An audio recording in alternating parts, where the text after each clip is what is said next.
Welcome back. Today I'm going to talk about the law of correspondence, a universal law. Many of us have heard it as within, so without. It's internal versus external. Like what you believe inside will actually be your reality. And that's the law of correspondence. So in other words, your inner world influences how you experience your world. What you think shapes your reality. This doesn't mean that you cause every difficult thing that happens in your experiences. Sometimes that's just life. Life actually includes unexpected events, loss, injustice, circumstances that are outside of your control. But how you feel about them internally is going to be how you experience them. So the law of correspondence actually invites us to examine our responses, our choices, and our awareness around this information. You've heard me say many times, I name my emotions. I feel this about it. There's a mirror principle to it that happens in psychology, which is imagine if you're standing in front of a mirror. You don't like what you see, so you try to wipe away the reflection, but you make changes. And life kind of works the same way. You can't always wipe away the image that's reflecting back, but if you don't like it, you can move on. So the mirror principle in psychology, again, is that imagine you're standing in front of the mirror. You see something you don't like. The natural reaction is to wipe it away versus going, hey, I don't like that. I'm going to go move on. But that's the law of correspondence. How you feel about that reflection helps shape what you do about it. As within, so without. If you don't like it, you're going to try to wipe it away, as in the mirror principle. If you don't prefer it, you have the choice to do something about it. But if you like it, you're probably going to stare longer.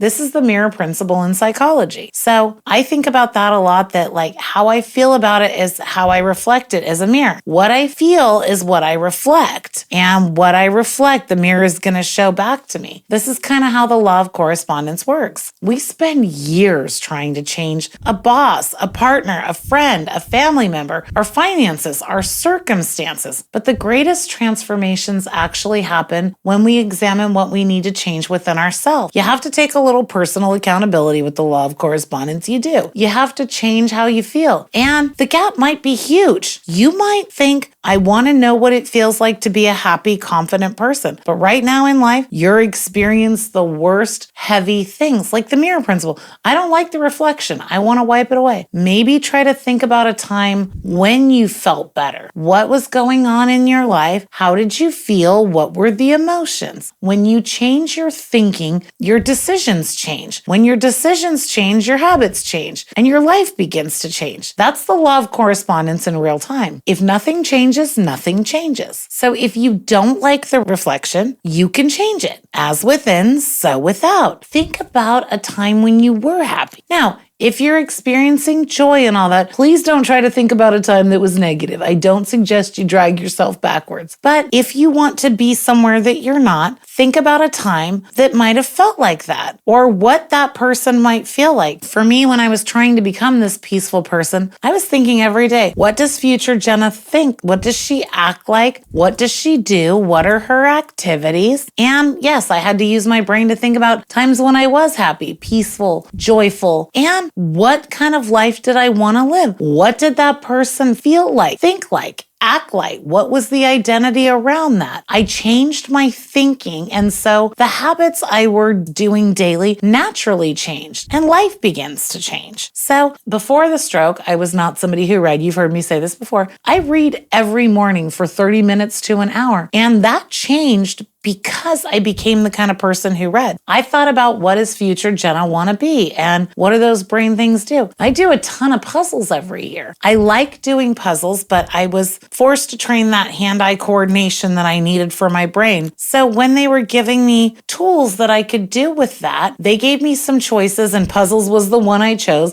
Some of the other ones I was like, yeah, I'm not going to sustain that. I don't like doing that. But that's part of the law of correspondence. I may have to make choices, but I can make sure those choices are enjoyable. So when I keep thinking about future Jenna as I age, puzzles is a part of it. Reading is a part of that. But those changed changed because my decisions changed about how I was going to spend my time. And from those, more habits changed. And then my life began to change. But that's the law of correspondence. There is a little bit of a time buffer in it. You can't expect to change everything overnight. Sometimes there will be those, but consistently making those choices will get you there. And that's how you will feel a certain way inside. And then that mirror principle will come back and you'll like what you see in the mirror. You will change the root of the tree and not the fruit of the tree. I don't know how else to say that other than, if you have a tree that's not getting nutrients, you're not going to get good fruit. If you nurture the roots, you're going to get great fruit. The house I bought a couple of years ago had an old lemon tree in it. Now, the lemon gave great fruit, but it wasn't producing a lot of fruit. Not what would be normal for a lemon tree. Now, I'm not saying I got onesies, twosies, but I didn't get 20, 30 of them.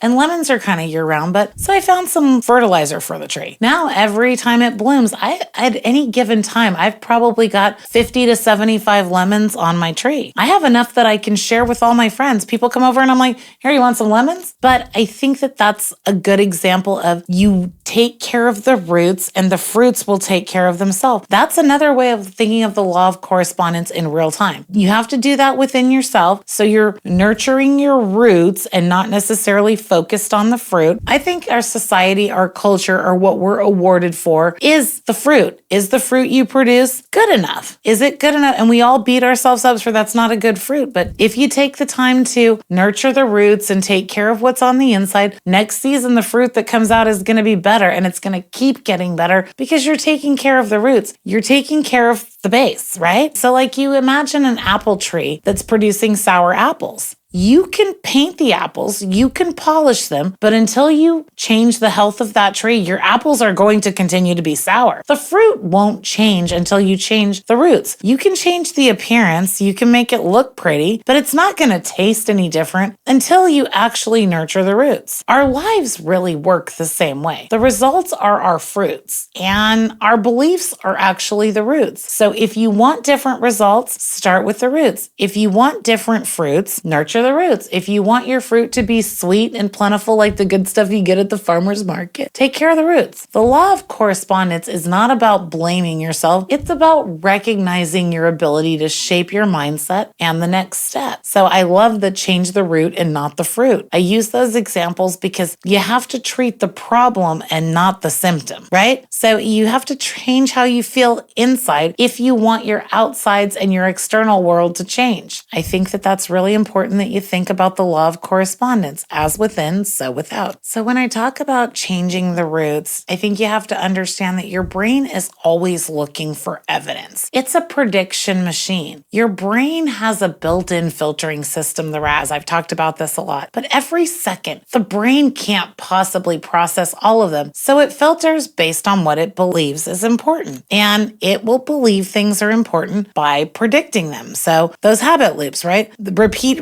rinse and repeat. That's how the brain works. So you have to change your roots following the law of correspondence, as within, so without. You have trained yourself and conditioned yourself to be where you're at today. But that doesn't mean that you're stuck here. You can go and be what you want to be. The law of correspondence comes in to train your RAS, your filter. You train it what's important. It will filter in that evidence into your awareness. And as it filters in, you'll recognize more and more. And the brain will keep predicting more and more. So if you believe bad things happen to me, guess what? They will. Your brain will actually start collecting evidence to prove it. Your awareness will show you all the bad things that happen to you. But if you believe I always figure things out, your brain will start noticing opportunities, solutions, and all those small wins to prove you right. If you've been listening to me, you know I always say I'm the kind of person who. That's important because I'm telling my brain and my filter, I'm the kind of person who does X, and it will find more evidence, and I will get further and further away from all the things that keep me from going there. The world doesn't suddenly change because you change your words, affirmations, or your filter, but your perception changes things. That's the law of correspondence. So try to think about that like your experience doesn't change overnight, but your perception of it will, because the law of correspondence is what you think will happen outside. I always say as within, so without. What I think is what determines my reality, and my brain will make sure of that using my RAS filter. It will look for all the evidence. Your internal dialogue and how you talk to yourself will become your external experiences. If you're the kind of person who has bad things happen to you, guess what? You're going to experience a reality of a lot of bad things happening to you. Soulfully, law of attraction will come in and be a magnet of more bad things, but really the science of it is that the reticular activating system will find all the reasons why bad things happen to you.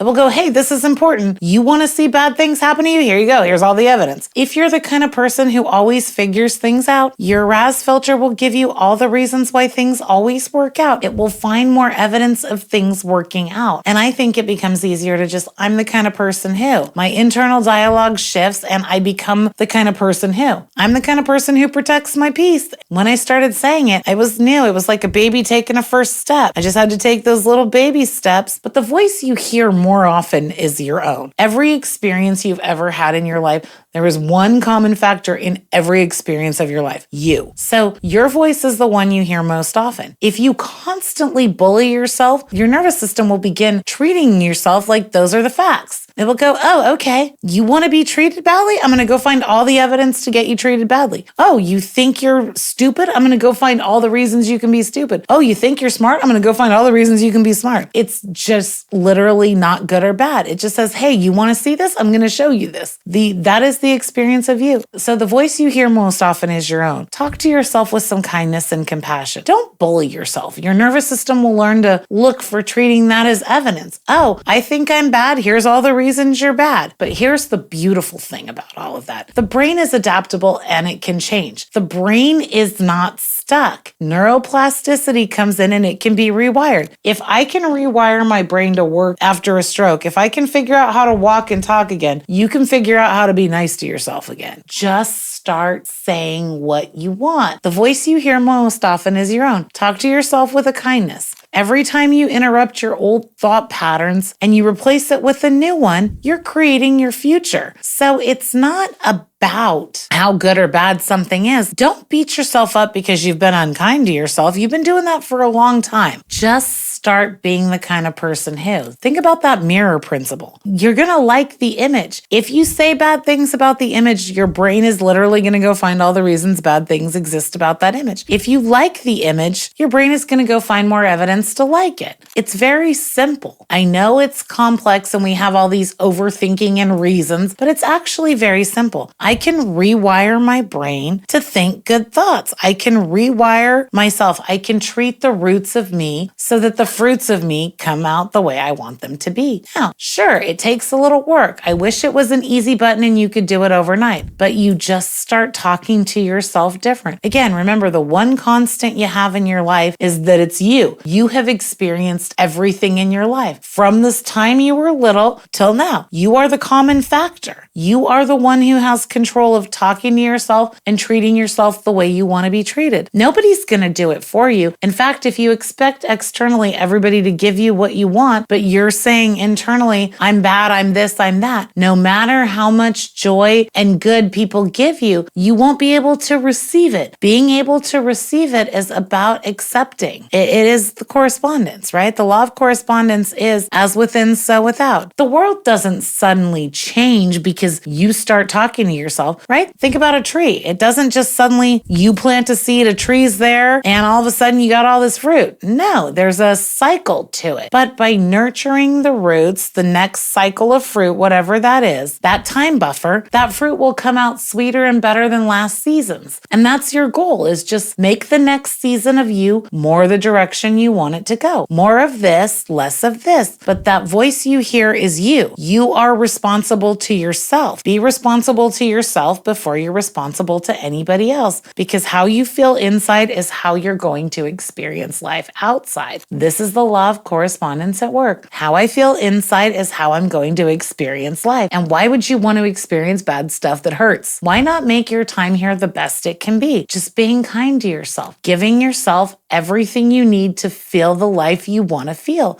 That way you're experiencing that reality. There's a little bit of science and a little bit of woo-woo to it, but your brain is always looking for evidence. It will just keep predicting based on what you know. You've predicted a lot of things up to here. There is not a human being out there that has been kind enough to themselves. We strive for it, so just keep being kind to yourself, giving yourself grace. I'm the kind of person who make sure that voice you hear in your mind, that reflection you see in the mirror, make sure it's what you want and that you appreciate it. And you know what? Everyone around you will start shifting, whether you like it or not, but that's the law of correspondence. As within, so without. When you're thinking about the law of correspondence, and I talked to you a lot about, how you used to be, you sort of conditioned yourself to hear. I think about it from the perspective of the stories we carry. Most of us aren't reacting to what's happening to us today, but stories that we've carried for years. Somebody told me something long ago, and now I believe that to be true. I can remember when I was a little girl, I had a neighborhood girl. I'm thinking I was probably 7 or 8, but that was my first experience in backstabbing. I thought this girl was my friend, and I showed up at school after we had gone on like a trip together. I went with her and her family, unexpected, and I think I'm 8 years old, something like that. I show up, and this girl had told everybody how awful I was, and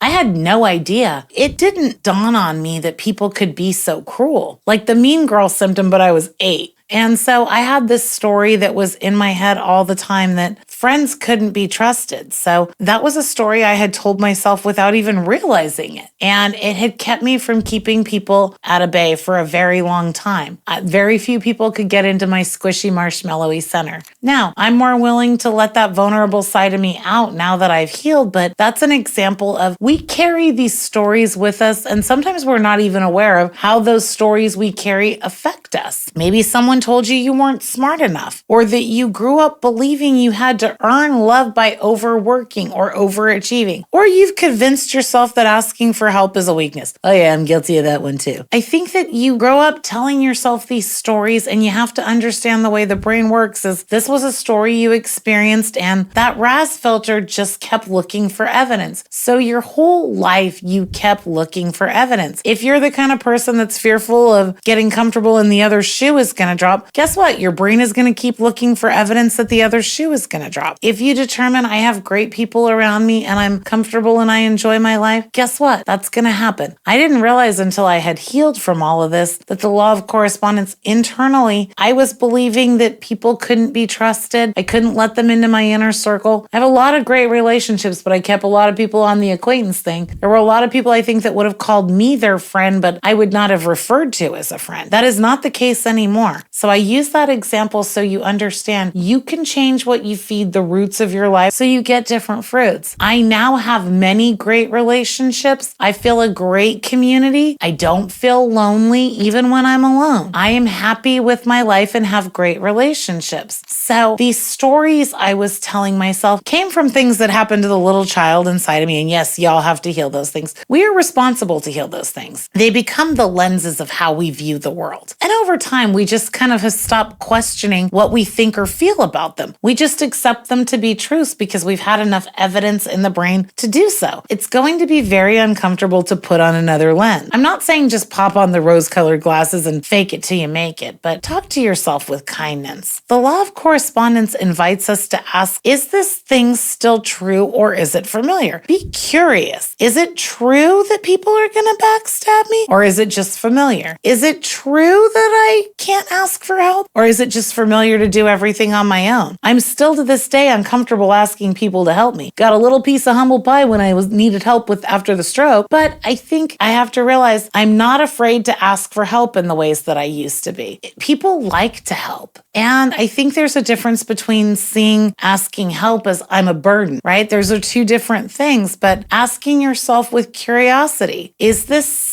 still true, or is it just something that's familiar? Our world, our reality, our awareness will all reflect what we practice. Your brain will actually help with that. Repeating things over and over, and your RAS filter will let them in. For example, grateful people will naturally find more reasons to be grateful. Confident people will discover more opportunities to be confident. Kind people will have stronger relationships. These are all important things that come from the law of correspondence. So what you think is what you experience. If I experience abundance and I have more to give, I will experience more abundance. If I experience more freedom, I'm going to find more reasons to feel free. It's not magic. It's actually practice. Repeat, repeat, repeat. That's how the brain works. What we constantly think, we notice. What we constantly notice, we reinforce. And what we reinforce will actually become our experience. So one of my favorite stories about the RAS filter and to see how it works is what they call the lucky photo story. I talked about this in a previous episode, but they grabbed a bunch of people and divided them into two groups, those who thought they were lucky and those who thought they weren't,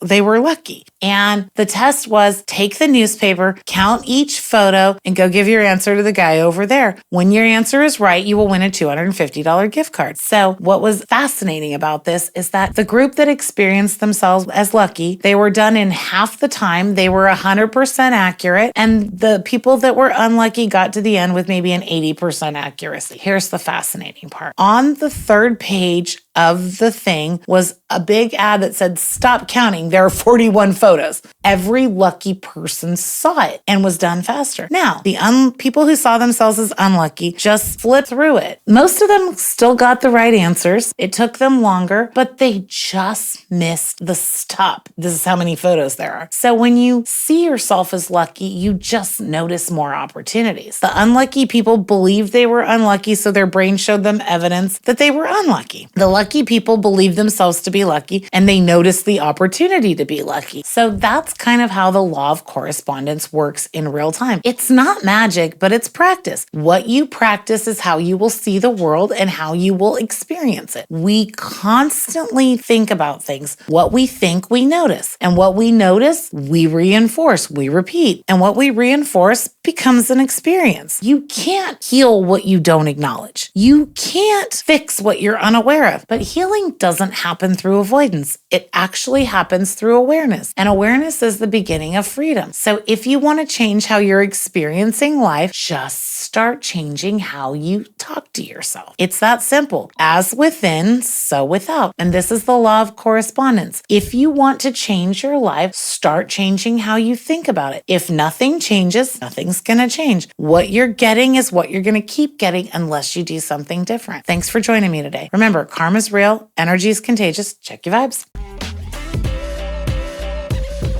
I now have my workbook available for purchase on my website, JustCallJenna.online.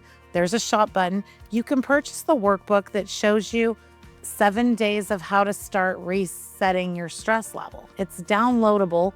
You're not getting some book. You can just download it and print it on your printer or use it on your phone. For many of my listeners, I've been getting emails and comments about people asking how to get started without choosing to have coaching or lifelong sessions, if you will. Purchase it. It will give you the momentum to get started. And then if you need more support, please reach out to me. All my contact information is on my website. Just call Jenna.